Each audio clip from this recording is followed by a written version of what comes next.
6:30, January 27th of the Windsor Central Supervisory Union.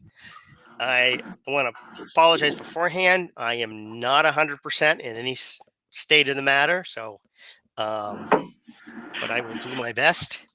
I have some changes and additions to I have changes to the order of the agenda, and I forwarded it to the SU board.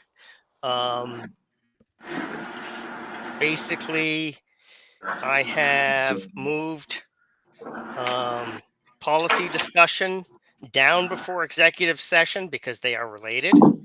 And I've moved setting the next agenda after executive session because we may want to take that executive session into consideration.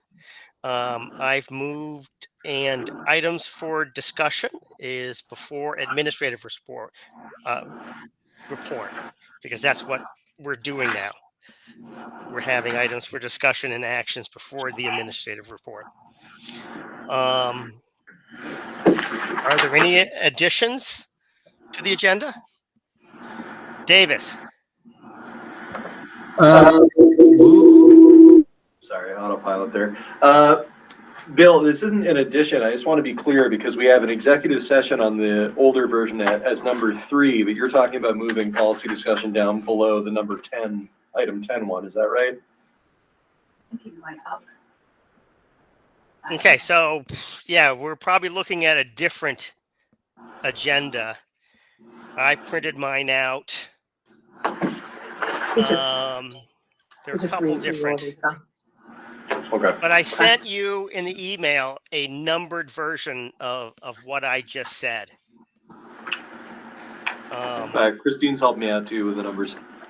Okay, because on my original copy, the executive session was still number 10.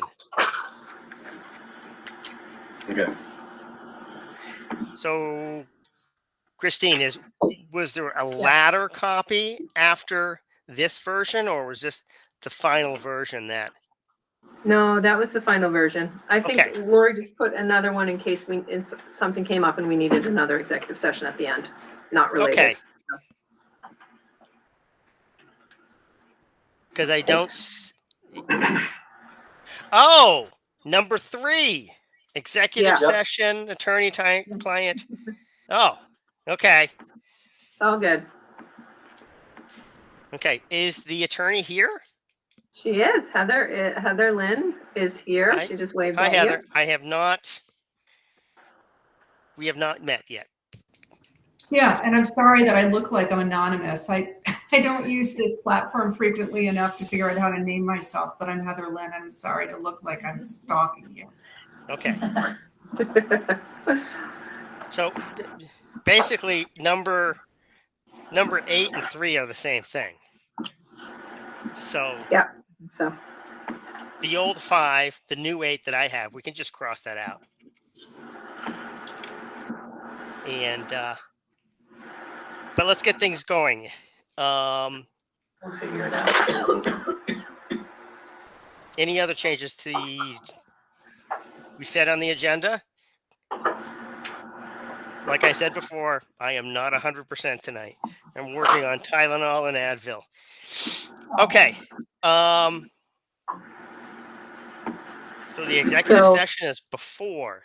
Okay, so I will take a motion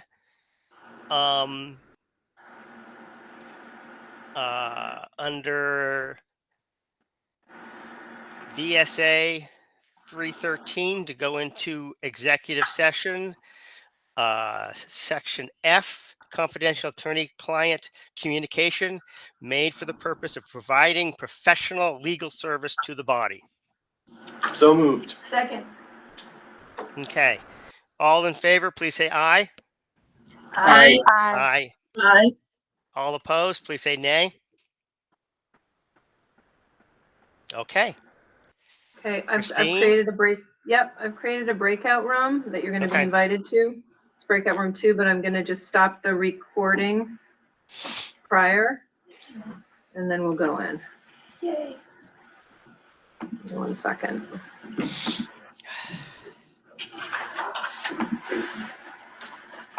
Can I just clarify, those of us who are not in the executive session, we just hang here, we should be good when you guys come back into session? Yes, but administrators are, if it's okay with Bill, I think it would be Yes. helpful to have Yes. them there. Okay. Approval of minutes, December 9th, 2024, special meeting. I will take a motion to approve those minutes. So moved. And Nancy raised her hand as well. Oh, I think that was Nancy. Do I have a Yes, second? I'll second. Oops. Thank you, Sarah. Any discussion? Yes, that's why I raised my hand. It was filled with letters. There was one thing they talked about had 5 capital letters, and I didn't even know what it was. What is that called when you're, say, CIA instead of the Oh, acronyms. acronyms? It was filled Yeah. with acronyms. Okay. And they lost me on it. I wonder if at the bottom, like a footnote, they could explain the acronyms.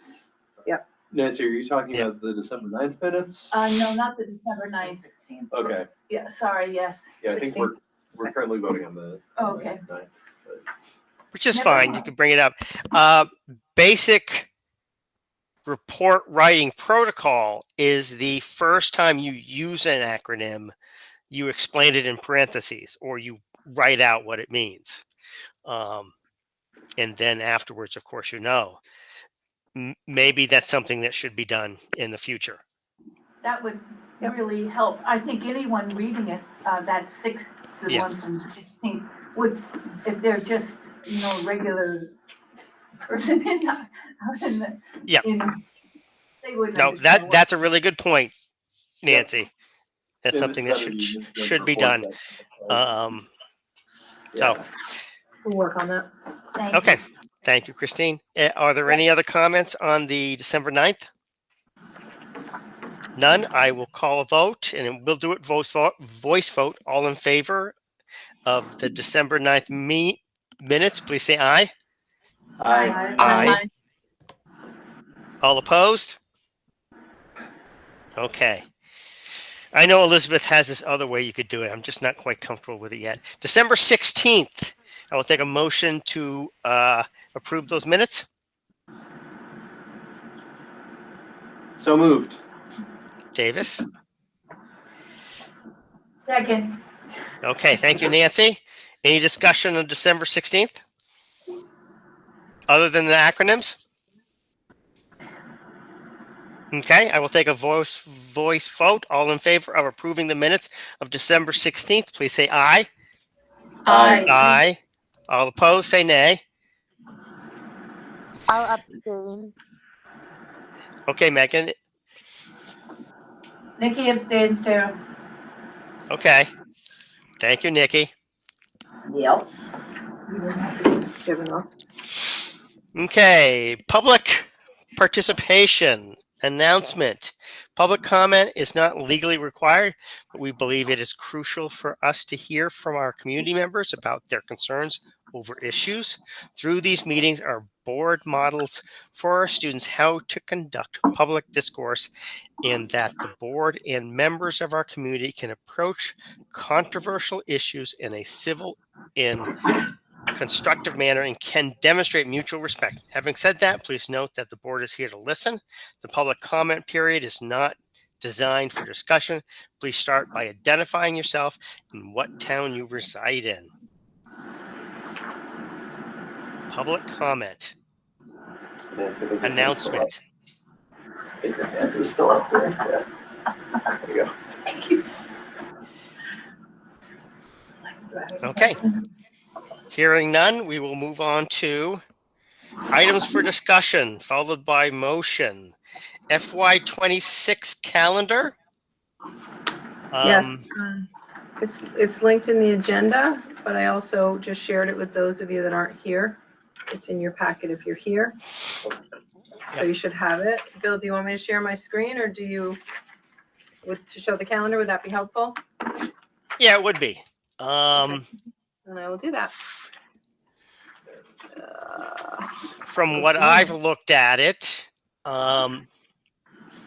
the early Hartford draft, which is super early, they're way behind, which is the early Hartford draft is for my eyes only because I have to actually set up the school year.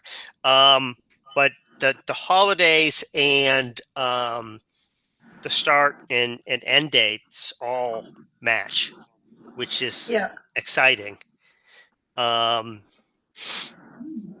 We worked really hard as a region, a superintendent region, to get this, and actually across the state, to get the same start date and February and holiday and April breaks to align. I think there's a couple of holdouts in the state, but mostly it's aligned. And I did want to just say Laura Powers is here. She's the association representation tonight because in the contract, we work on this together and present it together. So Laura's here and she's been here. So thanks, Laura. If the board has any questions. We've gone through Laura, it I do have a question for Laura. How does the association feel about quarters versus trimesters? I would say elementary and middle school, it's not as prominent because our grading system is ongoing. Mm-hmm. So we don't utilize or change our classes based on quarters or anything like that. It just continuously goes. So the high school, I don't know the answer to that. Obviously, they have classes that change by semester or quarterly. So I would assume that they are still looking for that, but. Yeah. Does the follow-up question, I'm wondering if the high school would be interested in transitioning to a semester setup. They do, Bill. Some of their courses are semester long. Right. I think, or full year, but not they're not some are quarters. full year, particularly math. Yeah. Because we found that Yeah. it's better to keep doing math throughout the year. But others are semester long. Yeah. Yeah. So in Hartford, at the high school, we did away with quarters. And so we only post grades mid-year. In some classes, particularly algebra, 1 is 2 semesters. I guess one of my pushes is to get middle and especially upper elementary back on track to having posted grades at certain times. Because honestly, I think the ongoing grading, I feel as a parent, it has turned into spam. That's just my personal opinion. And I know that is a fairly widespread opinion, at least in Outerbridge parents, I guess. And so,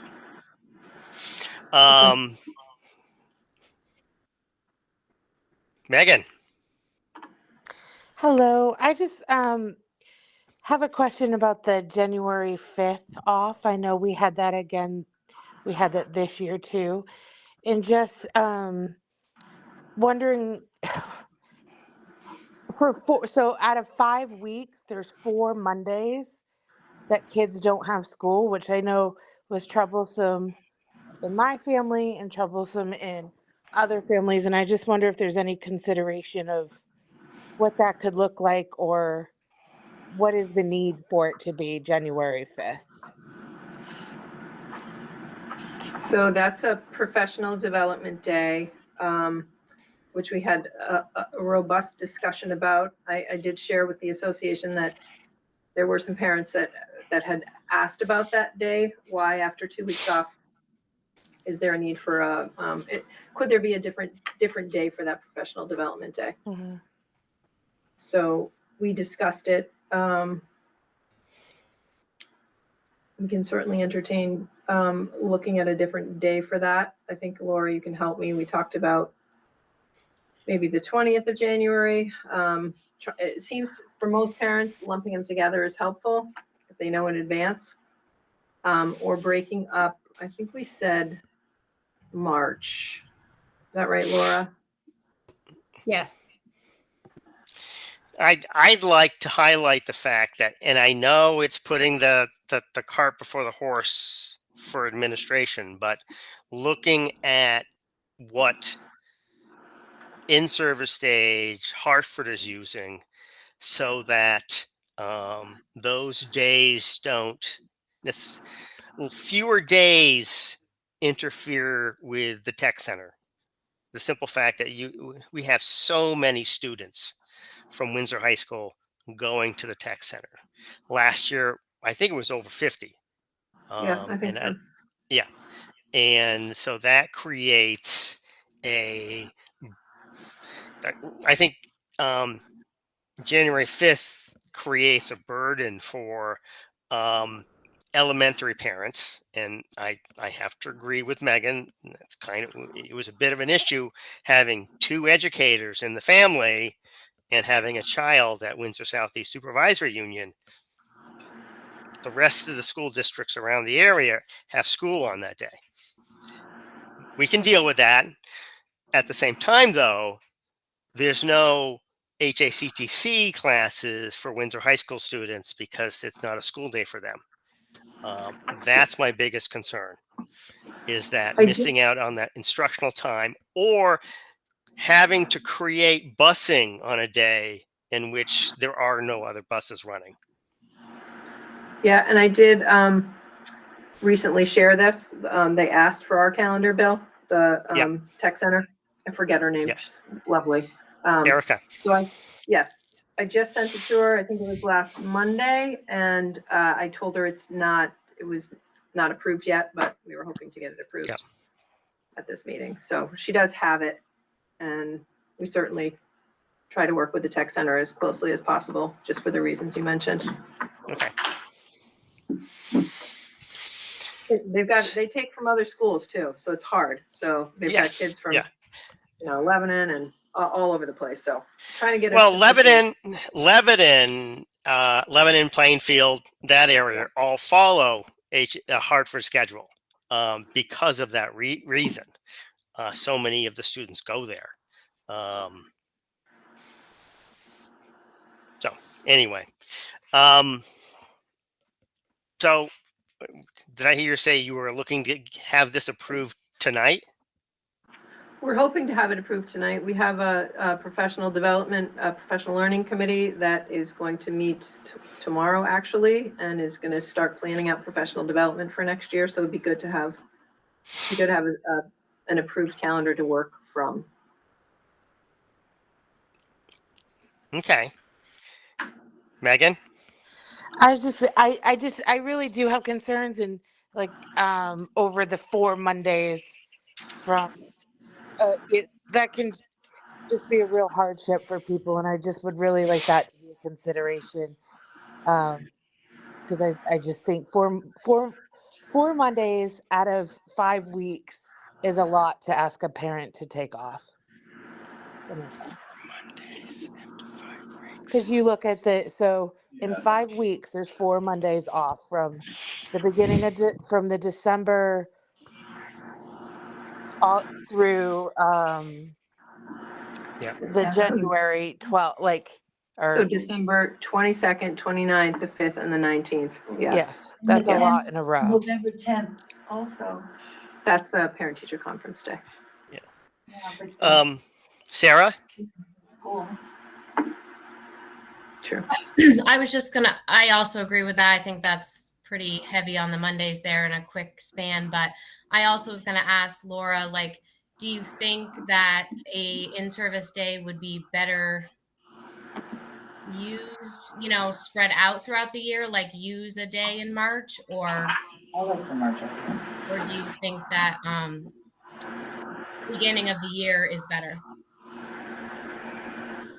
I think the teaching staff had asked about having the day after that long break off in order to prevent the teaching staff from having to go in over their 2-week break. to reset the classroom, get their things prepared on their non-scheduled time. So the in-service day at least gives us the opportunity to be in our buildings. Although we're doing some in-service, we also have some opportunities to work in our classroom, prepare ourselves for the following day when kids would return, and it doesn't hinder our time with our families and our 2 weeks break as well. Mm-hmm. Davis?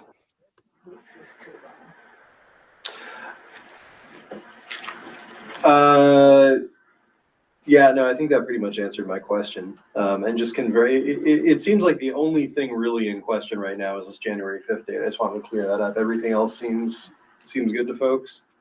Good as it's going to be for this 25, 26? No, not really. I just my concern again, and I'm being selfish because I'm on the Mount Scottney board as well, is the fact that we have for upperclassmen, what do we have? 40% of our student population, 30% of our student population going to the tech center, and aligning those in-service days at least in some way with the tech center's in-service days, I think would be appropriate.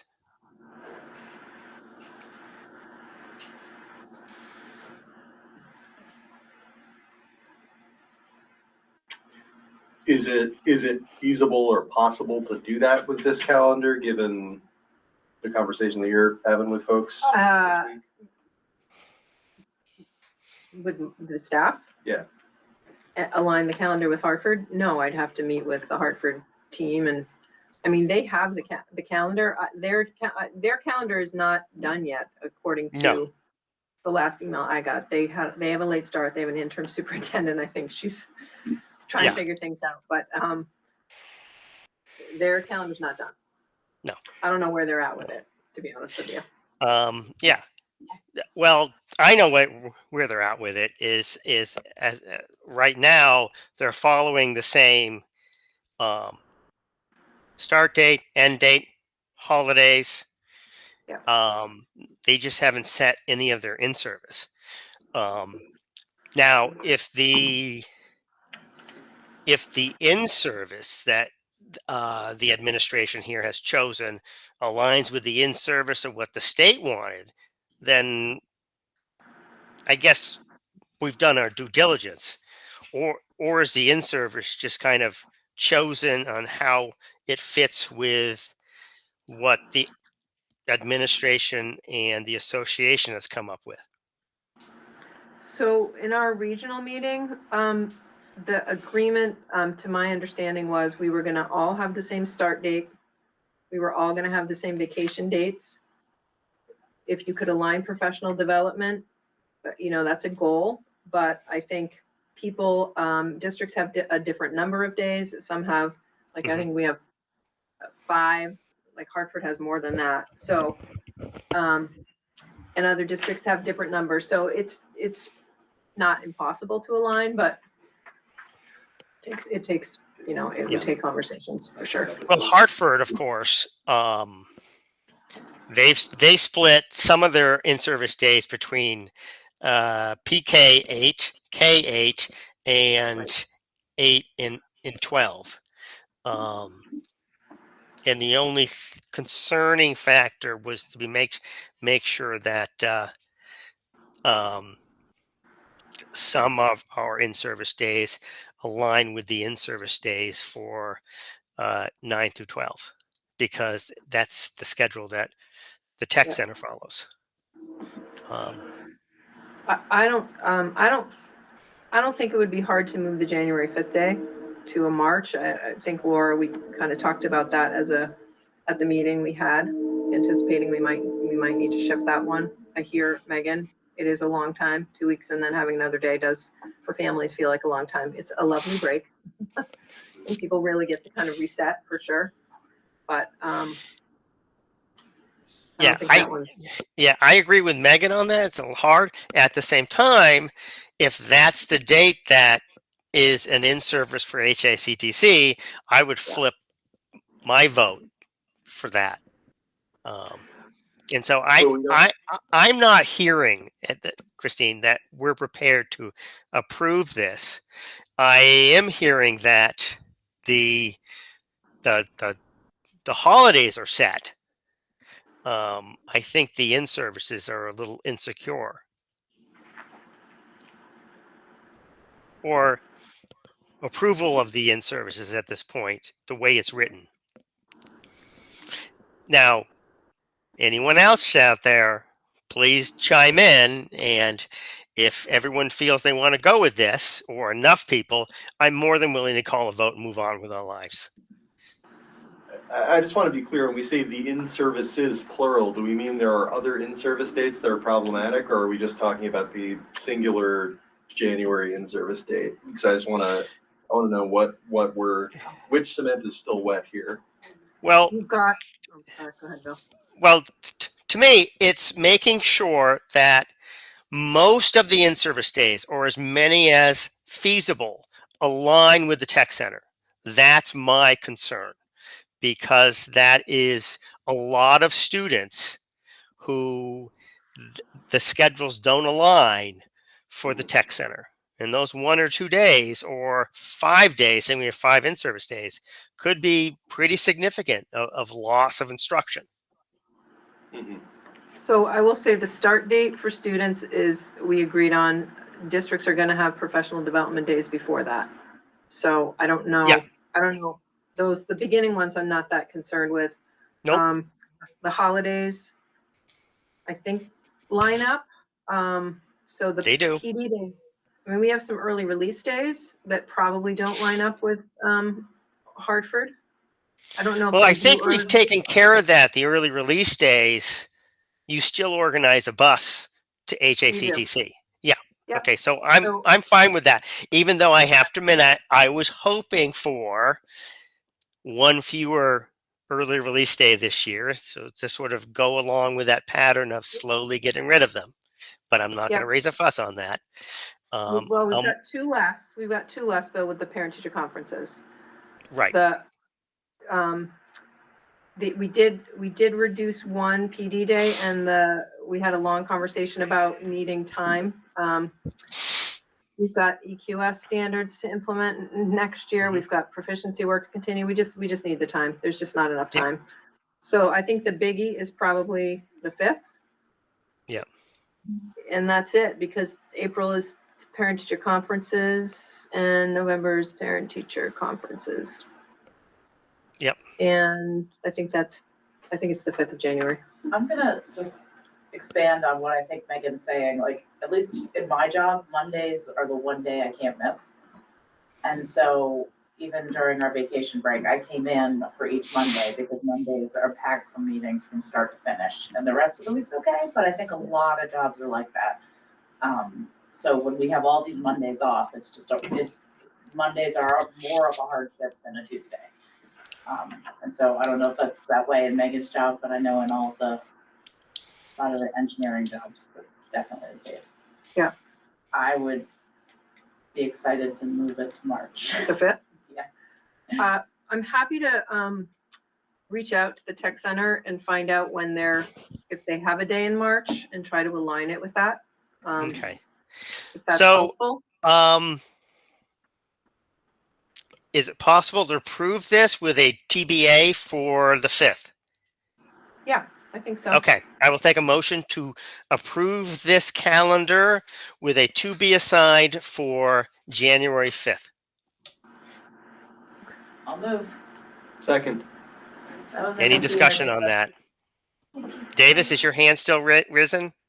Oh, no. Okay.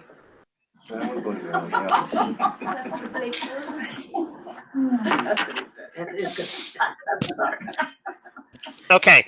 I will take a vote. If there's no more discussion, Davis, how do you vote? Aye. Nancy? Aye. Amy? Aye. Megan? Aye. I haven't seen Hannah. Is she here? She's not here. Okay. Nicole? Aye. Beth? Aye. Anne Marie? I haven't seen her. Mark? Aye. Sarah? Aye. And I am an aye. Thank you, everybody. Thank you. Okay, resignations. Yep, I've got one that I don't need a vote for. I'm just bringing to your attention one special ed support staff member, Victoria Sauer, is resigning because of, well, we need to go into why, but she's resigning. The second one I do need your approval on is from Frank Kelly. I don't know if it's here on paper. I'll read it to you for those that aren't here. Frank is our ACE job skills teacher that we hired this year for 3 days a week. He is a godsend. He's amazing. He's really helped build the program, but we knew he was just going to be here for a year. He's got plans. He had actually retired, I think, before we pulled him out of retirement. We want to have this voted on so we can post the position before the end of the year. So it has been a pleasure to work with ACE students, staff, and families during the 24-25 school year. Their energy, enthusiasm, and willingness to try new things has inspired me throughout the year. Regrettably, I will be retiring from teaching at the end of the 24-25 school year. Thank you for all that you do to create a positive learning environment for students and adults. Best wishes for continued success. Signed, Frank Kelly. So he's finishing the school year. He's finishing the school year. We just want to be able to post the job early so that we find someone. Yep. I will take a motion to accept the resignation of Frank Kelly. Turley? Kelly with a K. Okay, Kelly. So moved. Sarah? Thank you, Sarah. Do we have a second? Second, Mark. Okay, thank you, Mark. Okay, I'll go around the room again. Davis? Aye. Nancy? Regretfully, yeah, aye. He's so great. Yeah. Amy? Aye. Megan? Aye. Nicole? Aye. Beth? Aye. Mark? Aye with regrets. Sarah? Aye. And I am an aye with appreciations for finishing the school year and with regrets that he's leaving. Okay. Hiring Director of Student Support Service. I will take a motion to hire. I had it up here. Now I think I closed it. I move we hire Jennifer Hulse. Thank you. Do I have a second? Second, thank you. Okay. For those of you who have read her resume, you know as well as I do, we are extremely lucky to find someone with this level of qualifications. And I believe that we should move forward and hire her. Any other discussion?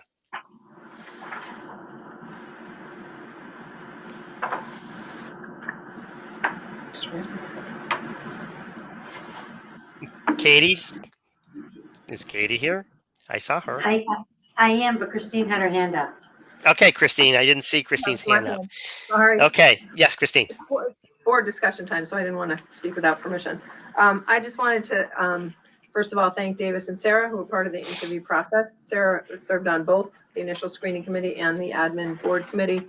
And we really moved quickly because we had some viable applicants and feel really fortunate that Jennifer was selected. Her references were, I would just want to tell you, exceptional. And the people that we spoke to are really, really sad to see her go and say that we are very, very fortunate to get her. So I just wanted to say that out loud. Yeah. Sarah, do you mind sharing a few sentences on your observations? Sure. Yeah, I think she comes with a wealth of knowledge in all things, student support services. She's been running a program for a very long time, number of years. So, yeah, we're excited to have someone so qualified, and I think she'll bring some new ideas. And she's looking forward to getting to know RSU and kind of who we are. But I think it's gonna be good. She has a lot of experience, so I think that will help tremendously. Davis, something that you would like to add? I don't have too much more than that. I mean, I think her resume kind of speaks for itself in a lot of ways. She's clearly extremely qualified, and I think from being in one of the interviews, it's clear that she'll bring, the kind of care and attention and focus to this role that we need to do it well. So yeah, no, I think she is definitely somebody we should bring on. Katie, anything you would like to add? Because honestly, we can't replace you or who you are and all you've done for this SU. But at the same time, I still respect your input. This is the first time hearing, because the committee does a wonderful job of keeping things confidential. So I am very happy. I know who Jennifer is. I've worked on a committee with her, and I think that she's coming into something with a great team, and I'm very, very happy. It actually, as hard it is to leave, it is good to know you will be in great hands and moving forward with fresh ideas and someone who has the experience she has. So that's wonderful. Okay. Thank you, Katie. Any other discussion? Okay. I will take a vote. Davis. Aye. Nancy. Aye. Amy. Aye. Megan. Aye. Nicole.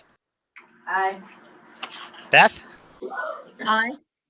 Mark. Aye. Sarah. Aye.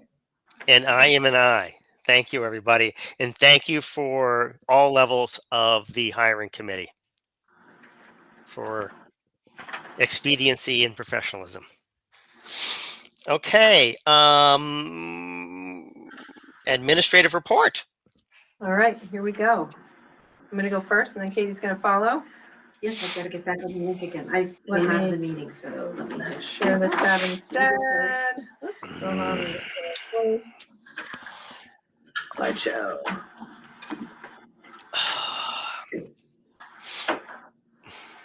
All right.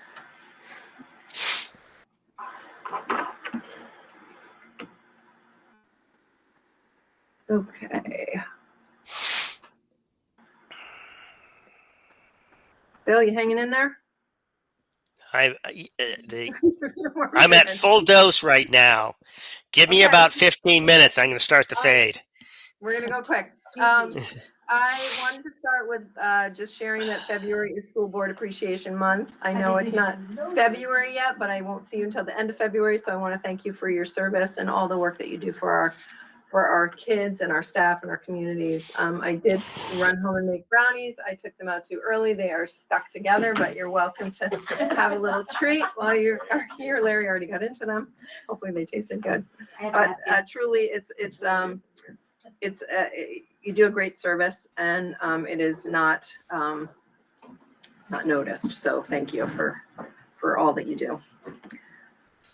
I wanted to just highlight a couple of things, positive things at the beginning of the report.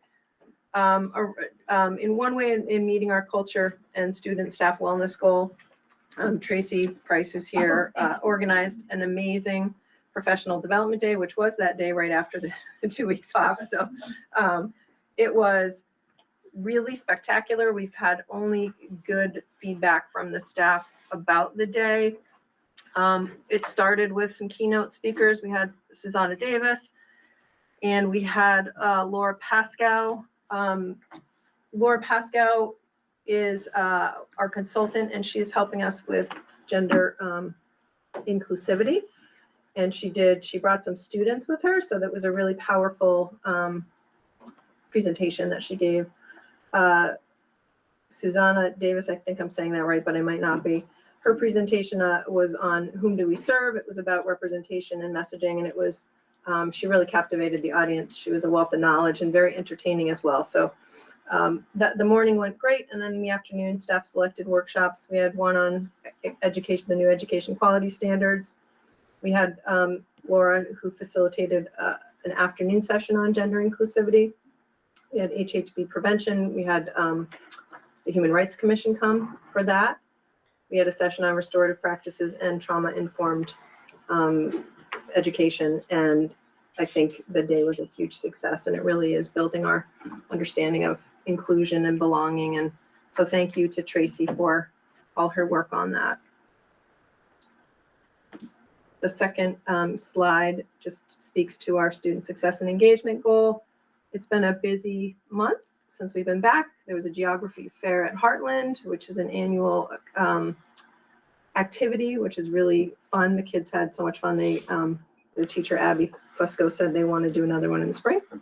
There was a concert at Weathersfield, a band and choral concert. We had our science fair at the high school on Thursday, and our capstone project, the kids did, the young adults presented their capstone projects on Friday. So all of them did an amazing job. So it was good to be out and about seeing our kids engaged. The legislature is in session. I'm sure you've heard. We had a VSA, Vermont Superintendent Association. I'll try not to use acronyms, Nancy.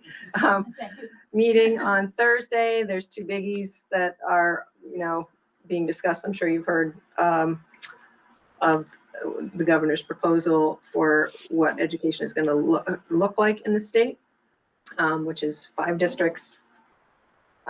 There's a lot of unknowns about the plan, or 5 SUs. Yes.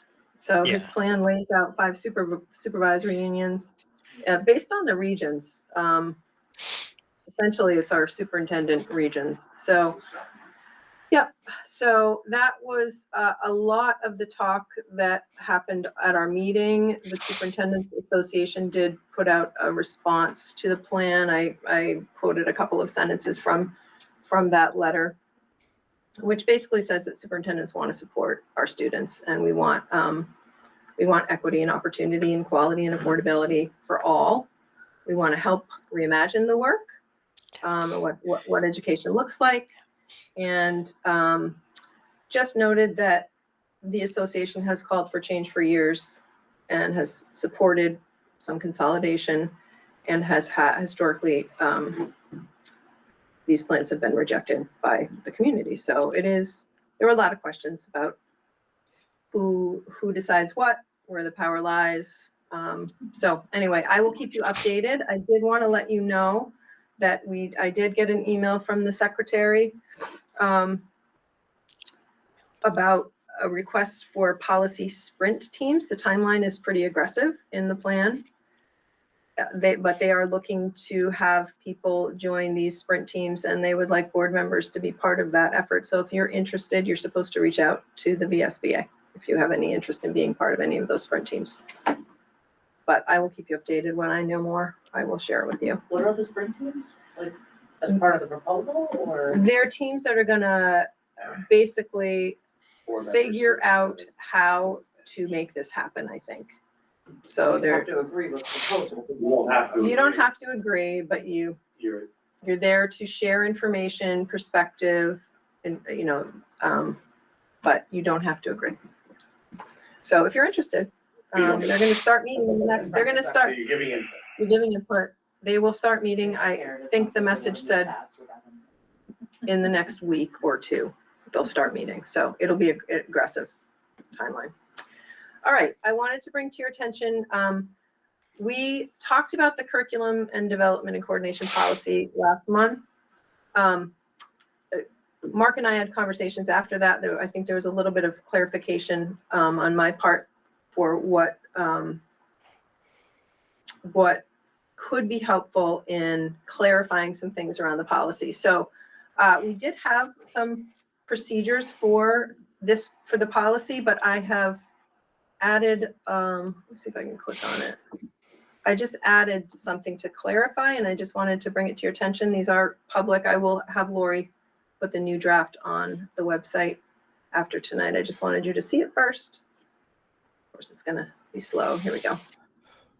So the part that was added was number 3, which is assisting schools in following the curriculum. And what was added was a timeline for the implementation of a new curricular program will be provided to staff at or before the onset of implementation. So everybody's clear on what that implementation timeline looks like. Implementation of the curriculum is supported and monitored by the school administrator. So that's to clarify that, the school administrator is really in charge of implementing the curriculum in their school with the support of the curriculum office. The supervisory union will provide assistance and support to each school and administrator within the supervisory union to ensure the curriculum is implemented according to the implementation plan and timeline. So that was the section that was added, and I think that clarifies and answers questions that staff had about the policy as well and implementation. So those procedures, you don't need to approve them, but I did want to bring them to your attention. I thought that would be important. All right, let me see if I can get my screen back to where I was.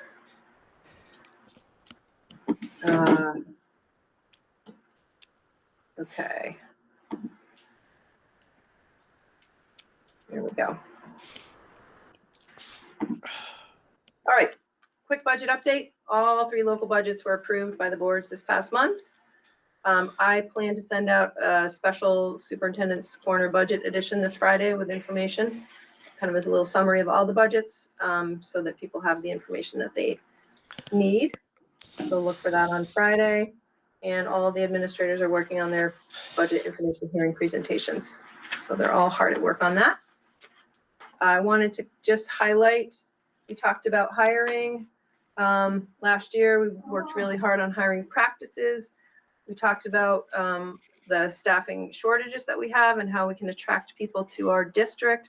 So Brooke, our communication/technology person with Larry's support, worked on, and I think Tina as well, worked on a brochure that we can take out to hiring fairs if we're going to hiring fairs. So I wanted to share that with you. It's really visually appealing and kind of talks about what we stand for, who we are. We're also going to order some pens and lanyards to have at these fairs to give out. So you heard about the Director of Student Support Services. You approved that hire. I wanted to let you know that the Director of Curriculum Assessment and Instruction process started on Thursday, and we are hoping to bring a candidate for your approval at the next meeting in February, which will feel really good to have those 2 positions filled. We do have a fair number of candidates for the curriculum position. The quarterly financials are here. They are in the packet. If you're here, I will click on them so I can bring them up. So you can see them. This is the second quarter report. The first page is revenue, what's come in, and you will notice that not everything has come in yet, which is very normal for this time of year. The second page is expenditures. Katie and Larry and I were having a robust discussion as Mark walked in, looking at. You have to share that. Oh, sorry about that. It's okay. Thanks. Let me share that instead so you can see it. Everybody can see the. Sorry about that. There you go. You can see it now. Okay. We were talking about why contracted services looks like it's overspent, and that was, I think, what we landed on is that line is out of district placements, and there will be some money reimbursement coming in for a portion of that money later on in the year. Is that accurate? Yes, we have some extraordinary costs that are far more extraordinary than we've ever had in my tenure here, which then will be reimbursed by the state. There's some bigger tuitions and transportation costs. But it'll Does the taken care of. will some of the does the transportation get reimbursed as well? And anything associated with Okay. the student's placement. Okay. So, and it's sorry about the sticker shock. Yeah.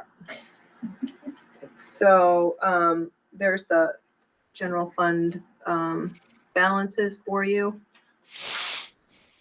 And again, revenues have not come in, so we're not panicked at this time. All right, let me go back here. Share this tab instead. I'm almost done, Bill. Promise. All right. Okay, we did the calendar. Thank you. I just wanted to remind you that the February 24th meeting, we're starting at 6 so that Larry and I can get to the Heartland budget information meeting at 7. So we're starting a little bit early. And last but not least, the board survey, which I keep bringing back to you. I have had 7 responses. So I got 1 more done than last time. It looks like if you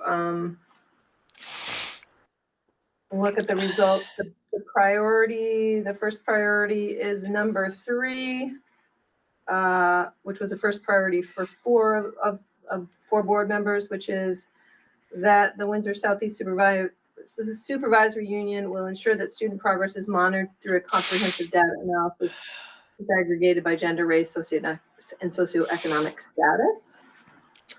And then I would say the next one, first priority is that you will develop and implement a structured process for soliciting, reviewing, and responding to input from staff and community stakeholders to ensure that policy decisions reflect diverse perspectives and meet the needs of the school community. And then the second priority, which had the most, is evaluating me, which I hope you'll choose to do because I would love some feedback. So, Bill, I don't know what you would like to do with that information, but I think we've sent out the survey a couple of times and we have a majority of the board members who have completed it. So I will leave that in your hands now. Okay. All right. Well, I attended a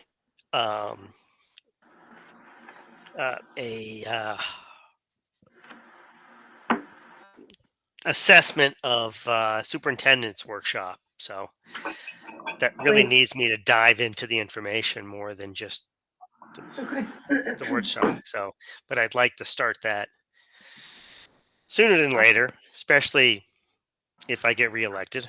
And I'm feeling better. So thank you. All right, I'm turning it over to Katie. I was 17 minutes, pretty good, huh? Yeah, I'm impressed. Will I be faster though? So I'll put a timer on it. Okay. All right. So as you keep challenging me to aspire to work on my visuals for my presentation, so I tried this time. So feedback's always welcome. FY25 special education, this is just a snapshot. And I decided, since this is probably my last big report, just see where we are now and some thoughts about moving forward. So no, we're all good. We're so good. I'm gonna get happy now because I haven't said this in person to anyone. You all know about monitoring. We're out, we're still out, we're staying out. Our timelines are great. We do happy dance. There's another thing that's kind of like monitoring, but worse, called, it just doesn't, it is local special education determination, which every year they look at data 2 years prior and you get graded. A couple of years ago, we were really not doing so well based on 2 years prior, so the 2020 data, and I had to do a huge report. It was it was something that it left an indelible mark. So we got ours for 2022, and for the first time in at least 7 years, we meet expectations. Yay! So I got it, and they sent it out at like 4:00 on a Friday, which is kind of like the AOE's thing for special ed. And Christina's mom were the first ones to get it. Yes. So I wanted to show what this means. If I can get my computer, there we go. The things they look at, there's 13 indicators plus some other really cool things. And I couldn't do this without the other administrators. This is not just, it is all identified students for the data gathered, but it affects across the board. For example, graduation rates of students with IEPs. State, and it's broken up, you see the slash, we're the first, the 89.47%. The state target was 71, so we beat that. The dropout rate, that has significantly dropped every year in a good way. We've made amazing gains on using Vermont Adult Learning. It doesn't count as dropout. They're considered, we keep them for transition services. I mean, some of these kids are probably like, would you please let me go? And we don't. So that is, and I shout out to Kathy Mack for that, because the coordinator of out of district students, she does an amazing job working with those families and students and young adults. The indicators 3 and 4, which out of school suspensions and expulsions, we don't have any expulsions that I'm aware of for years. But do we have a significant disproportionality, both in race and ethnicity, as well as that looking at more than 10 days? And we don't. We all the schools track that data.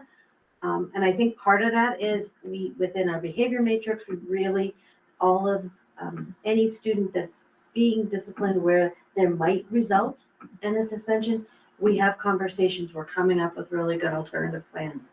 It's a lot of work, but it is a team effort. The parent involvement survey, I will share, we get a really low response rate despite my emails, put in the newsletter, everything. And people are like, oh, we still didn't know. I'm not sure how else to do it, but we're getting responses back from families. About 20 a year has been our average. The last one we have might not meet the state average. There was some good feedback, which is a good learning tool, but with low numbers, it kind of hits your percentage. But for 2022, we met, and I believe we also did for 2023. The disproportionality, do we have disproportionality looking at our categories? We do not, and you'll see a little bit of that later. Indicators 11, 12, 13, which you've all heard way too much about that for the past several years, are all our timelines we make. We're 100% in compliance. So this is a lot of data, a lot of information. There's stuff we were not graded on this time because the state didn't take that into account. They decide which indicators they're looking at. Some of the other ones have to do with where preschoolers are, whether families decide to send their children to preschool or not.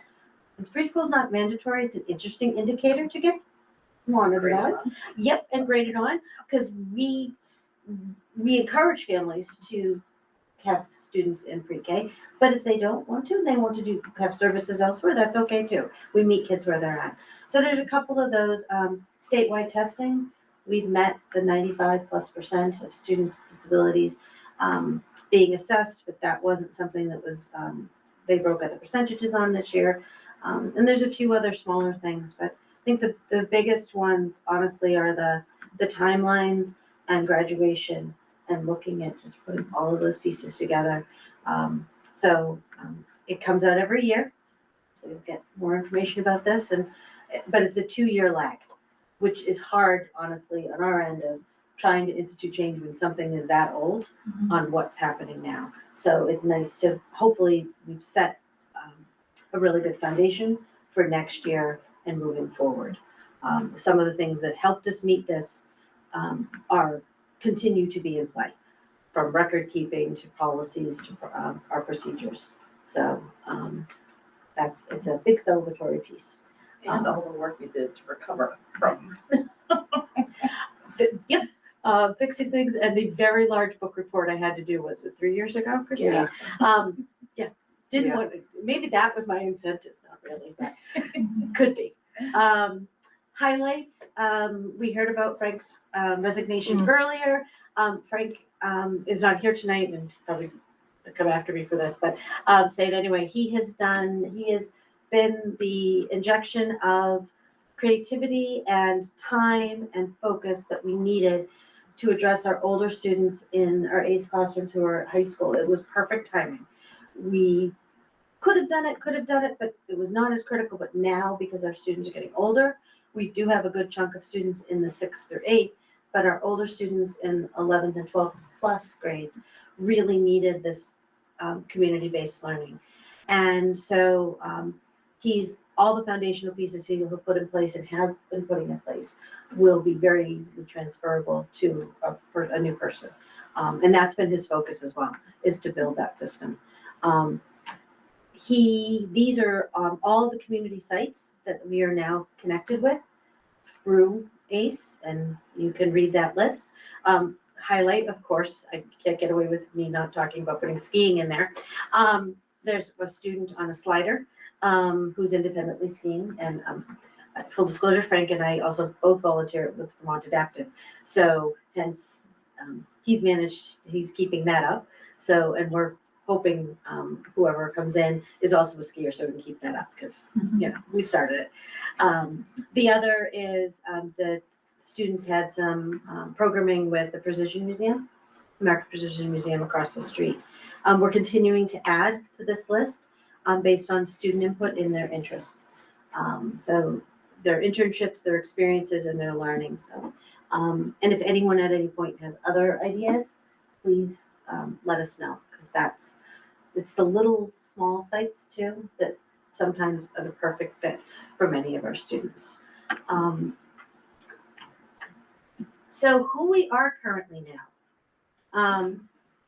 Our student count for eligibility for special education, it fluctuates daily. But the last count was 299 with 24 students in process. And that is across, we are definitely seeing an increase in early childhood that I think I've talked about for past several years. That is an increase, that is universal in Vermont. Currently for staff, I didn't do this by FTEs, I just did by people on this slide.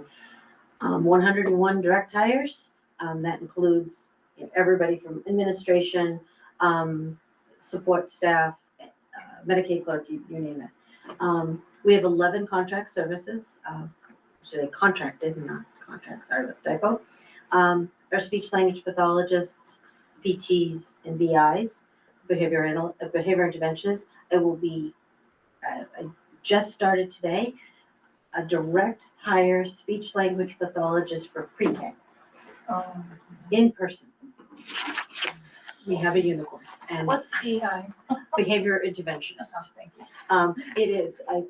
We are very lucky. She was looking for a pre-K position, and that's all she really wanted to do, and came glowing recommendations, and we're thrilled to have her. So that has been, as you know, the hardest thing to fill across any district. Currently, our vacancies, 0.7 school psychologist, 1.0 special ed interventionist that has gone unfilled this year, and currently 4 support staff, although we might be down to 3, I have to double check, which in the grand scheme of what you look around our SUs and our neighbors, we are in really good shape. I've been able to meet student services and creatively, but I'm when I did that math out, I was pretty pleased about that. So all of those people, all the adults that working with the 299 eligible and 24 in process students, plus a whole lot of other kids that are within, not in our special ed software. This is how everybody's broken out. It all adds up to the math that we have, but this is the FTE. And we've been pretty creative with being able to do things, as you're aware of, a remote school psychologist this year. Remote speech language pathologist. We had to hire another because of an increase, but that has worked out beautifully. We do have 23 teachers full-time, and the support staff, it's approximately 64. It's give or take. So we have a few staff that work very part-time, and it does take into account our current vacancies.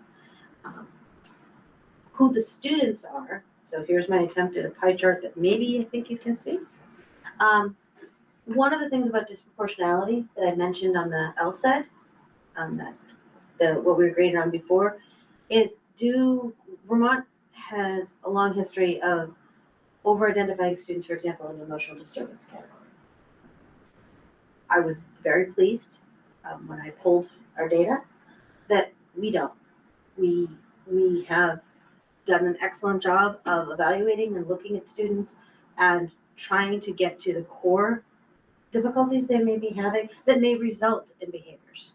And that's things like ASD used to be maybe misrepresented, or specific learning disability misrepresented, and not out of malice, not out of anything else. It's just, how are we looking at students? How do we do that better? And our assessment team, between school psychologists, BCBAs, board certified behavior analysts for behavior, counselors, speech language pathologists, and others have been phenomenal on really digging deep with kids. So one of the reasons I wanted to pull this up is, we'll tie into the next slide, 78 students across the SU and 77 within the SU are half. So those two categories are slightly over half of students who were represented. Those students are the ones with most included in our classrooms in the general ed curriculum, with accommodations, modifications, and supports by teachers.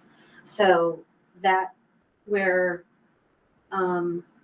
developmental delay, yes, there's a lot, but those are all of our children under 6, because that's the catch-all for early childhood. So that looks different because it is extremely broad. The 36 students on the spectrum, it's a large percentage, but still not as much as the whole of the other. So the reason why I wanted to look at that is because I think this is part of what's next. We're identifying students, we're working really well with them, we are exiting students, and then we bring students on.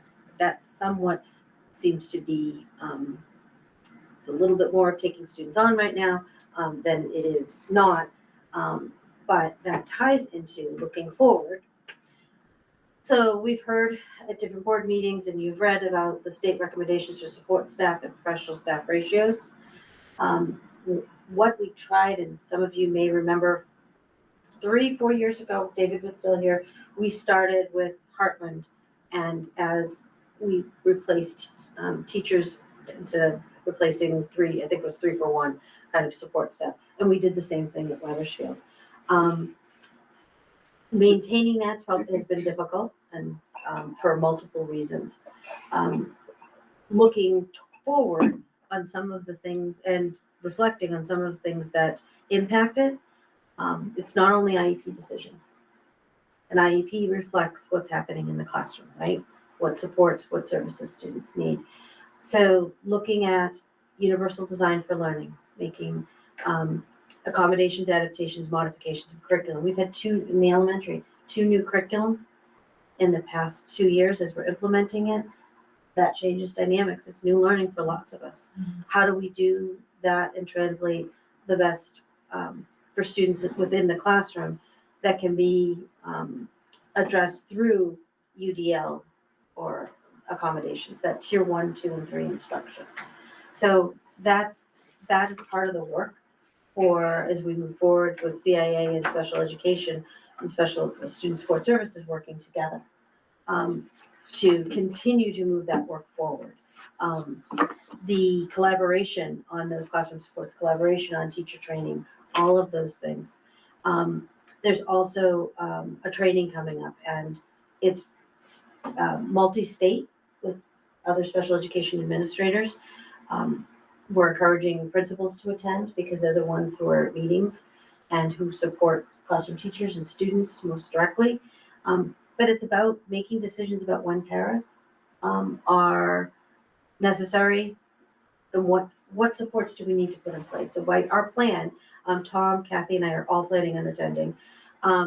It's over 3 days over the next couple of months, is to get that information and then make our own presentation and information for both the board, principals, and staff, and obviously paraprofessional, all of it.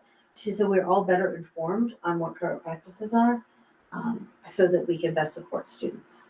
So there's plenty of other things, but that's one of the biggest ones because in our budget season, it's something that we also need to consider because of staffing. I think that's my last slide. So I talked really fast, which I know you're used to, but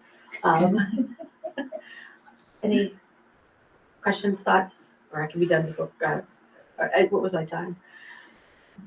A little longer than me. Huh? Just a little bit longer than me. Couple minutes. Okay, I tried. It's okay. Brava. I did have one question. Did you say we had a full-time school psychologist that's remote? Yes. That Leota Tucker last year, it was part of, we came up with a creative way to retain her skills while she is elsewhere this year instead of taking a leave. And we continue to advertise for an in-person person, and we couldn't get, so, nope. And well, once she was hired, we stopped doing that, but anyone else for the 0.7 that I've advertised for, even if I could find it, I could have found enough in a grant to make it full. Everyone who was interested was coming through contracted service and was remote. So okay. I put it out there that we're really lucky. Counseling services, evaluations, running meetings, diagnostic information, everything. It took some excellent collaboration between the 3 school psychs to make it work.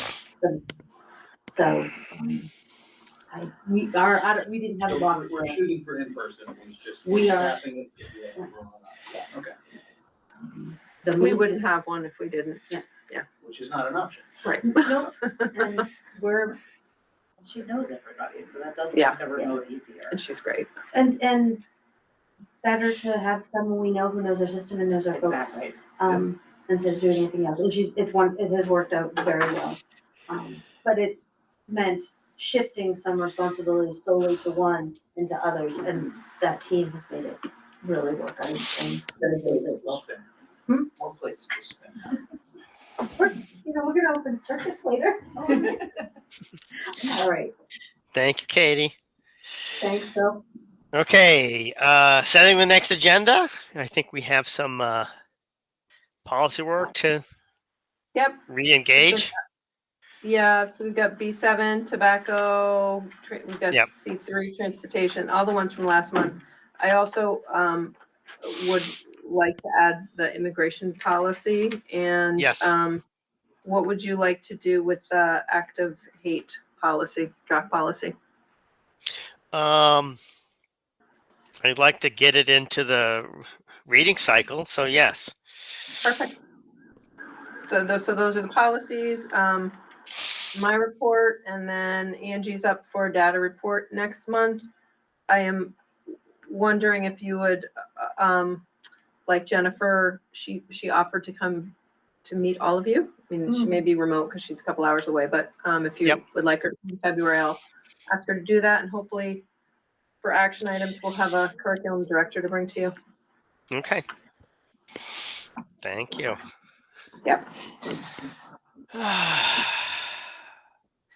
Hope you all appreciate I didn't apply for the curriculum director position. I wanted to keep this spot. I appreciate that, Bill. Thank you. You do a great job. Yeah. Okay. I will take a vote to adjourn this meeting unless there's anything else that anyone wants to. I will take a motion. to adjourn the meeting? Nikki, second, Nancy. Okay. Yeah, Nikki and Nancy. Okay. Any objections to it? Any discussion? No? All in favor of adjournment, please say aye. Aye. Aye. Aye. Thank you, everybody, and I'm going to bed. All right, hope you feel better.